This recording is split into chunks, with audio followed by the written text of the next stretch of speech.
বরিশাল নগরীতে ধানের শীষ প্রতীকে লিফলেট বিতরণ করেন কেন্দ্রীয় স্বেচ্ছাসেবক দলের নেতৃবৃন্দরা।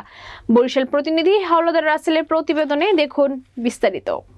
মঙ্গলবার সকাল 11টায় স্বেচ্ছাসেবক দলের নেতৃবৃন্দরা লঞ্চঘাট থেকে শুরু করে ফলপট্রি, চকবাজার, কাঠপট্রি হয়ে সদর রোড বিএনপি দলীয় কার্যালয়ে এসে লিফলেট বিতরণ শেষ করেন। লিফলেট বিতরণের নেতৃত্ব দেন কেন্দ্রীয় স্বেচ্ছাসেবক দলের সাংগঠনিক সম্পাদক নাজমুল হাসান। অন্যান্যদের মধ্যে উপস্থিত ছিলেন কেন্দ্রীয় স্বেচ্ছাসেবক দলের যুগ্ম সম্পাদক নুরুল হুদা বাবু ও কেন্দ্রীয় স্বেচ্ছাসেবক দলের সমাজ সেবা সম্পাদক এস.এম.